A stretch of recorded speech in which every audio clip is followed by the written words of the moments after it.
Hi friends, welcome back. വിശുദ്ധൻ്റെ പാദമുദ്രകൾ തൊട്ടുവണങ്ങാനായി പീഡാനുഭവ സ്മരണയുടെ കുരിശുമേന്തി ജനലക്ഷങ്ങൾ മല കയറി വരുന്ന വിശുദ്ധ തോമാസ് ശ്ലീഹായുടെ പുണ്യഭൂമിയിലേക്ക് ഏവർക്കും സ്വാഗതം.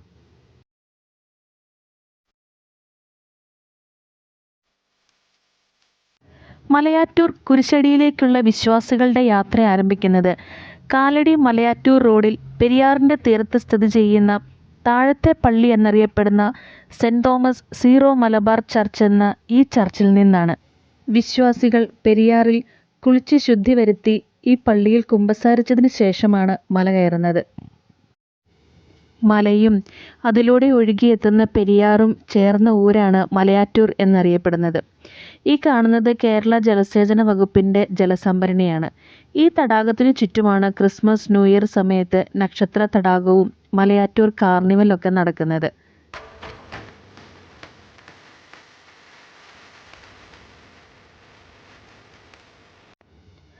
ഇവിടെ ആദ്യം കാണുന്നത് വിശുദ്ധ തോമാസ് ശ്ലീഹായുടെ ഒരു കപ്പേളയാണ്. ഇതിനു മുന്നിൽ വണങ്ങിയതിനു ശേഷമാണ് എല്ലാവരും മല കയറുന്നത്.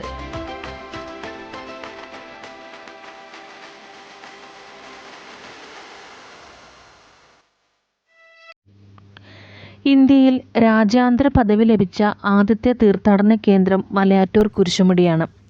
2004 ജോൺ പോൾ രണ്ടാമൻ മാർപ്പാപ്പയാണ് കുരിശുമുടിയെ അന്തർദേശീയ തീർത്ഥാടന കേന്ദ്രമായി പ്രഖ്യാപിച്ചത്. ഇവിടെ മുതൽ മല കയറി തുടങ്ങുകയായി. കുരിശിൻ്റെ വഴിചൊല്ലി കുരിശടി കയറുന്നതിന് ദണ്ഡവിമോചന യാത്ര എന്നാണ് പറയുന്നത്. എന്നുവെച്ചാൽ ഈ പുണ്യഭൂമിയിൽ വന്ന് തിരിച്ചു പോകുന്നവർ അന്നുവരെ ജീവിതത്തിൽ ചെയ്ത എല്ലാ പാപങ്ങളും ക്ഷമിക്കപ്പെടുമെന്നാണ് വിശ്വാസം.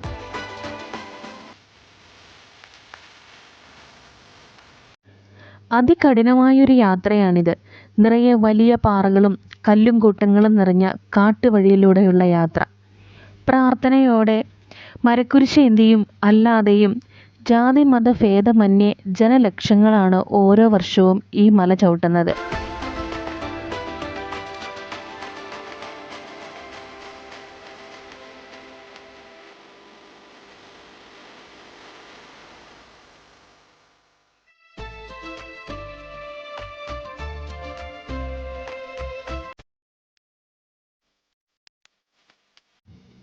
ക്രിസ്തുവിൻ്റെ പീഡാനുഭവ യാത്രയിലെ 14 സ്ഥലങ്ങൾ ഇവിടെ ആലേഖനം ചെയ്തിട്ടുണ്ട്. ഇവിടെ ഓരോ സ്ഥലത്തും ഭക്തിയോടെ നിന്ന് പ്രാർത്ഥനയോടെ ആളുകൾ മല കയറുന്നു.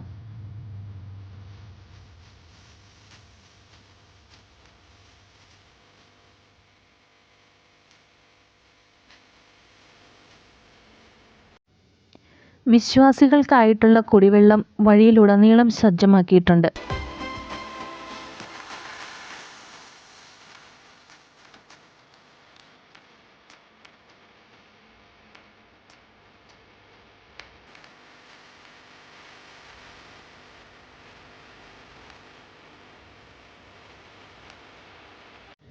ഇതുപോലെയുള്ള വലിയ മരക്കുരിശുകളുമായിട്ടാണ് പല വിശ്വാസികളും മല കയറി വരുന്നത്.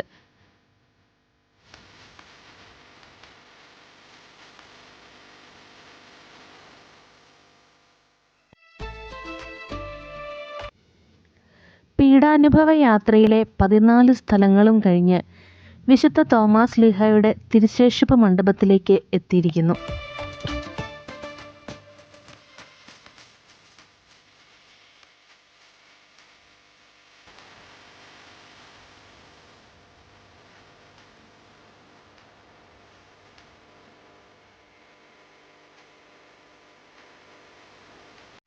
ഇനി നമ്മൾ പോകുന്നത് ആന കുത്തിയ പള്ളിയിലേക്കാണ്. അന്ന് വന്യമൃഗങ്ങളുടെ വിഹാര കേന്ദ്രമായിരുന്ന ഈ പ്രദേശത്ത് പണിത ഈ ചാപ്പലിൻ്റെ കിഴക്കേ ഭിത്തിയിൽ ആന കുത്തിയ ഭാഗം ഇന്നും ചില്ലിട്ട് സൂക്ഷിച്ചിരിക്കുന്നു. അങ്ങനെ ആന കുത്തിയ പള്ളി എന്ന് പേരും വന്നു.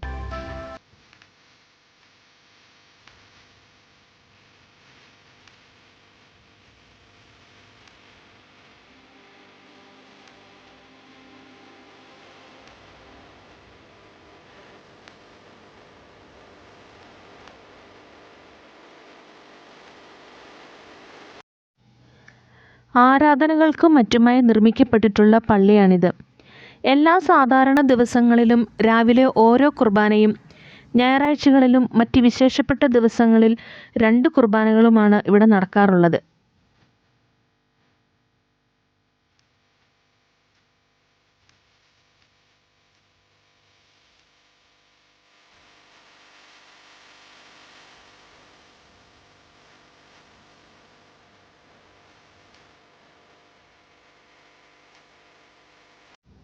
വിശുദ്ധ തോമാശ്ലീഹായുടെ പാദമുദ്രയാണിത്. അമാനുഷികനായ ഇദ്ദേഹത്തിൻ്റെ ഭാരം താങ്ങാനാവാതെ പാറ കുഴിഞ്ഞ് പാദമുദ്ര ഉണ്ടായതെന്നാണ് ഐതിഹ്യം പറയുന്നത്. ഇവിടെയാണ് പൊന്നിൻ കുരിശ് സൂക്ഷിച്ചിരിക്കുന്നത്. അതീവ ദുഃഖിതനായി ദിവസങ്ങളോളം പ്രാർത്ഥനയിൽ മുഴുകിയിരുന്ന തോമാശ്ലീഹ പാറയിൽ തൊട്ടപ്പോൾ പൊന്നിൻ കുരിശ് ഉയർന്നു വന്നു എന്ന് പറയപ്പെടുന്നു. പൊന്നിൻ കുരിശ് കിട്ടിയ സ്ഥലമായതുകൊണ്ട് പൊന്മല എന്ന് മറ്റൊരു പേരും കൂടി ഈ സ്ഥലത്തിനുണ്ട്. ഇവിടുത്തെ മറ്റൊരു അത്ഭുതമാണ് ഈ കിണർ.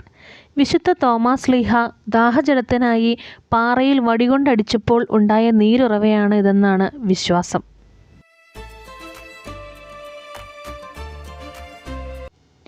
ഏതാണ്ട് 1200 അടിയോളം ഉയരത്തിലാണ് ഈ പള്ളി സ്ഥിതി ചെയ്യുന്നത്. ഇവിടെ നിന്നുള്ള പ്രകൃതിയുടെ ഹരിത മനോഹരമായ കാഴ്ച കണ്ണുകളെയും മനസ്സിനെയും ഏറെ ആകർഷണീയമാക്കുന്നുണ്ട്.